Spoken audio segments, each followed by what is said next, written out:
Hello, everyone.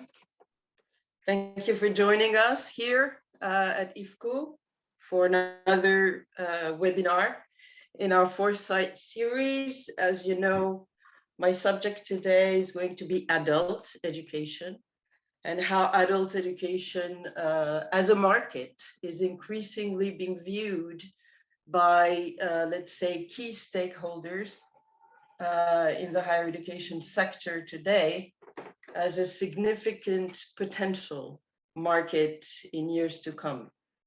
I have a very simple outline. What I'll do is first look at what factors, there's quite a combination of them, what factors have recently come together to turn adult education into a real subject for the higher education sector. And then in a second part, I will look at what that means for, or what that may mean for colleges and universities in years to come. I'll start sharing a screen and show you my outline slide. There it is, second one. Okay, very simple outline, as usual. So first, two factors accounting for the rise of adult education. First of all, I have to point out that post-secondary adult education is, of course, nothing new. It's not a new concept in one form or another. It's existed for many decades, actually through the 20th century in the developed world. In some cases, in some places, in some countries, provided and funded by government agencies. In others, offered to adult learners by corporations or by philanthropic organizations. So adult education, as in learning programs aimed at working or non-working adults who either finished or did not finish secondary school, has been around for a long time. But several different factors make the currently emerging trend of adult learners seeking to enroll in higher education, or at least in post-secondary education, unique and unprecedented.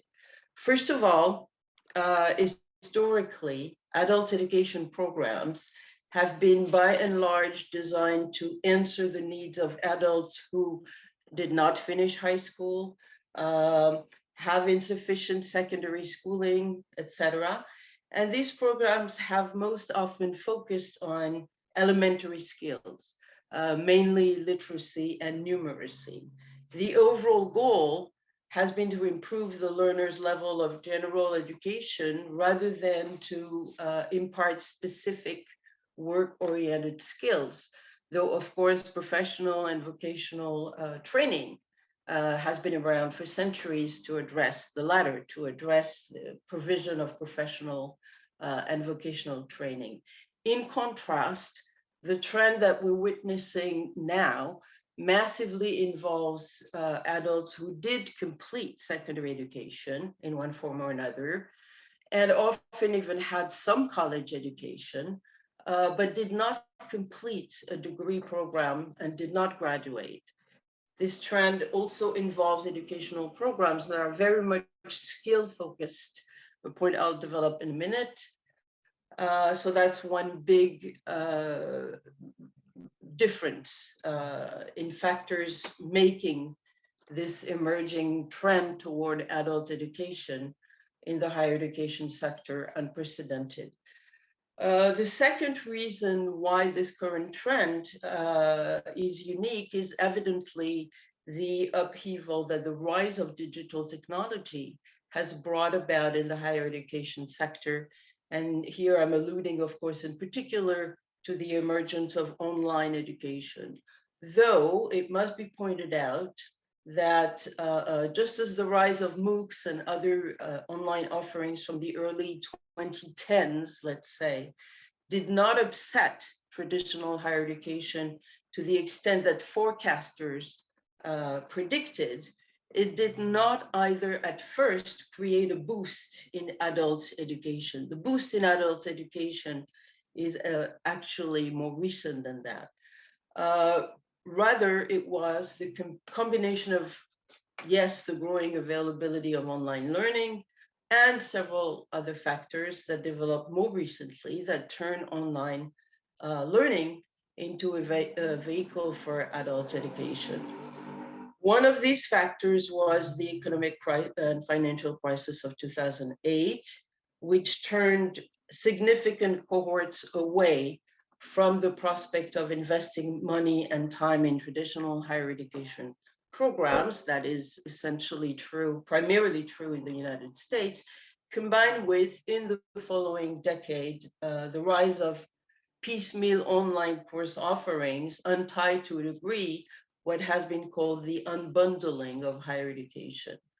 Another major disruptive factor has been the penetration of technology in the workplace and the subsequent weakening of the traditional concept of professional careers, in the sense that an individual invests several years in tertiary education to learn a specific discipline, and then spends the rest of his or her working life in a sector that matches that educational background.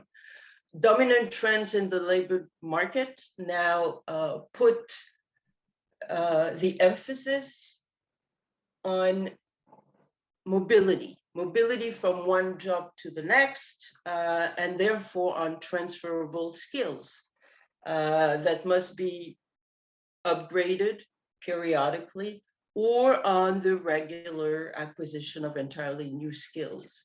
So what I'm pointing out here is the overall transformation of the labor market and of what it means to have a continued path towards one's working life.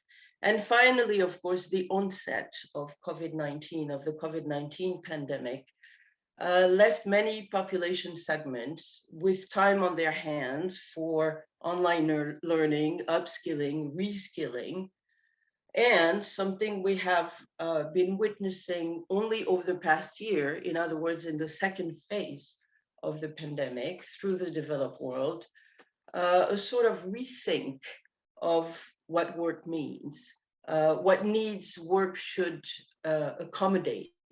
In particular, the work-private life balance, which had been less of a focus for workers in the previous decades. I have a recap of these factors that you can see here. Accordingly, what's been happening more recently is that companies have begun to consider investing much more resources in staff training, primarily as a means to retain workers, which has become a real issue now for employers.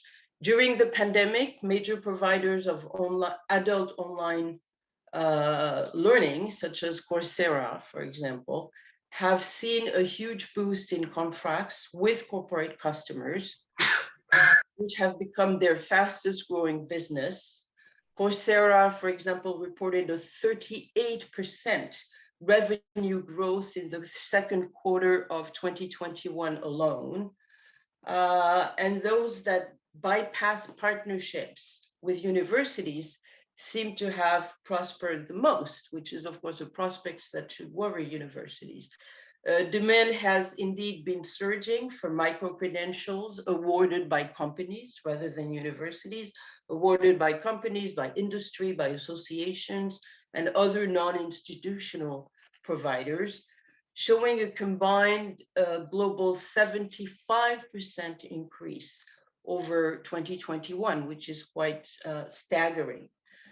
With a pre-pandemic pool of 36 million adults who have some college education but no degree, this market is already thriving in the United States, where adults above 25 now represent approximately 40% of enrollment in one form of tertiary education or another, 40% of adult learners now in the United States. In parallel, if we look at Europe, latest available Eurostat figures for European countries show that in 2016 already, 44% of people aged 25 to 64%, age 25 to 64, participated in some type of formal or non-formal education and training programs. Figures updated post COVID-19 pandemic are harder to combine in this, in this combined form, but you can already see in this chart. Oh, I'm sorry, I had that chart. That's not the chart, that's the next one. I had that chart, and I have to confess that that slide was deleted as I was proofreading my slides minutes before this webinar started, and I was not able to recover it. So all of these factors combined that have actually coalesced over the past roughly 5 years have indeed given rise to the prospect of adult education as a possible path for the higher education sector to diversify into. I'm now going to turn to my second part, which is the road ahead for higher education. What does that all mean for higher education? I'll start out for this part by mentioning the Hetzinger report, which is an outlet that focuses on innovation and inequality in education. This report argues that many university programs are not structured to serve adults who seek to complete a degree. And I think it's true that on the whole, adults have been an underappreciated market within traditional higher education so far. With the need to compete against a rising non-institutional offer in retraining and upskilling, which I've just pointed at and developed a few minutes ago, there's indeed an increasing number of universities that are becoming aware of the promising potential embodied in this population segment. Many institutions are already looking to it as a key path to growth, or even just to financial sustainability in future years. Now, what kind of change would a significant shift to adult education entail in the traditional university model is, of course, a key question, since that shift would consist in not just becoming increasingly dependent on online education providers and adapting program offerings to the demands of various activity sectors and professions, since of course what we're talking about here more specifically is work-oriented skills, almost exclusively work-oriented skills, but also even more crucially, this would entail for most institutions partnering with corporate stakeholders. As a consequence, universities would be forced to rely far less on revenue from residential enrollments and regular tuition fees, while also having to lower tuition costs for adult learners. So that's quite a change from the still prevalent traditional residential models for many institutions of higher learning. That will undoubtedly deter universities unable to meet these challenges to engage on this path. So that's a crucial question. Indeed, universities that are already engaged in this process also demonstrate already that the very notion of learning, teaching, passing on contents is itself completely transformed when education is geared to adult students. This is competency-based education. This is what forms the core of this market once again. And this calls on learners to draw, for example, from their life and work experiences and the proficiencies that they bring to the course, while instructors act as mentors and coaches far more than as teachers, which, by the way, is a trend that is already developing in traditional undergraduate programs as well. So you can see the potential here for a quite stark change in the traditional model of higher education provision. Another crucial question regarding lifelong learning and reskilling when handled by higher education institution is where the funding should primarily come from. There are many different existing schemes, some subsidized essentially by taxpayer money, others relying on public or private grants offered to learners, and a third type where costs are covered by companies. As this learning path keeps expanding in the future, the financial issue is bound to become more crucial across systems because providing lifelong access to retraining, regardless of how it is funded, is going to incur increasingly significant costs, especially because it will be an ongoing process through an individual's working life. There are pioneer countries, for example, Australia, the UK, that have already invested vast budget in substantial skilling and reskilling programs aimed at adult learners. And these two countries, which again are pioneers in this sector, are doing it primarily via universities, which might be a reassuring sign if it is indeed an indication of how this trend is going to develop across the world. How this approach will remain financially sustainable in the future, nevertheless, globally, as lifelong learning needs keep growing, that really remains open to debate. And that it is one of the key questions being debated these days when talking about the expansion of adult education. Perhaps even more crucial question is going to be, what will this massive switch, if it indeed occurs at the scale at which it is currently predicted, what is it going to do to university education as a whole and to university education as a concept? One factor explaining the overall reluctance colleges and universities across systems have demonstrated so far in making the switch is the extent to which engaging increasingly in the training and upskilling, reskilling of working adults changes indeed the fundamental missions of institutions of higher learning as traditional providers of general formative knowledge to an essentially young population segment for the traditional 3 or 4 year degree program, and see this endeavor eventually rewarded by a degree, something that of course cannot accommodate the credentials for job approach that is dominant among adult learners.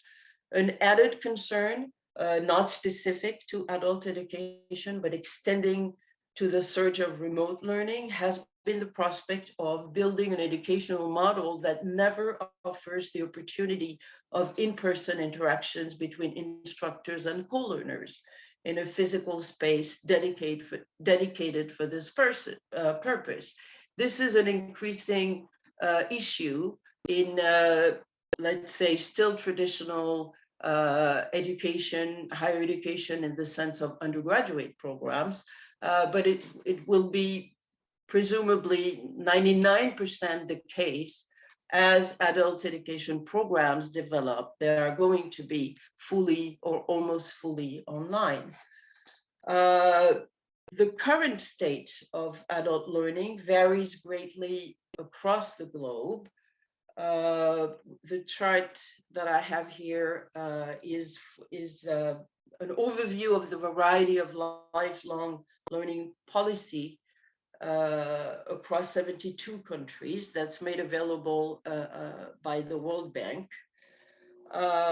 So we're still in a the overall picture of lifelong learning policies is still very blurred, very diverse. There is no single trend emerging across the globe. But with an adult market that's guaranteed to grow exponentially in the next few years, and enrollments of college-age students forecasted, in particular in the United States, to stagnate at best and more likely to decline, joining the ranks of universities that provide adult education is now viewed indeed as an avenue that traditional institutions around the world will increasingly choose or will have to choose in order to ensure continued relevance and financial sustainability. What is already clear is that if universities significantly engage in the adult education market in years to come, either with enthusiasm, perhaps as pioneers, or just as a necessity, as a means to ensure their continued relevance, their main competitors, as I've pointed out repeatedly, will be corporations, especially the large ones with the sharpest needs for up-to-date workforce skills, which means that in many cases, with the pressure on universities to partner with corporations in order to go down that path of providing adult education services, adult education programs, the traditional model, the time-old cultivation of knowledge for its own sake, the production of research that have defined universities, that have been the hallmark of universities as institutions for centuries, will survive only as marginal activities, except perhaps for a few elite colleges. If we can call them worst case scenarios, we may even see the gradual demise of the undergraduate degree path, lasting 3 or 4 years over time, perhaps over the next decade, perhaps over the next 2 decades. This and the inner transformations that the whole process will entail for the university as an institution, when the notion of preparing students for the long-lasting careers of tomorrow loses all relevance, is sure to alter the very concept of the institution of higher learning and its purpose in the broader society in ways that I believe we have not witnessed yet and can still barely imagine as we stand on the threshold of what seems to be, by most accounts, the prospect of a momentous transition. So to summarize and conclude, it's a prospect that the prospect of adult education programs will offer renewed growth and expansion for an increasing share of institutions, but undoubtedly, for many others, it will be a daunting challenge, and perhaps the factor that will cause the demise of at least some of them that are unable to meet this challenge, either for conceptual or simply for financial reasons. That I'm concluding my presentation with that. A daunting prospect indeed. It's still, I guess, early to tell with what probability adult education as a new market opening up to universities and colleges across the world is going to be a transformative phenomenon, but it's certainly one to be reckoned with and taken into account by universities and colleges across the world. So thank you for your attention. And of course, if you have any questions, I'll be happy to answer them.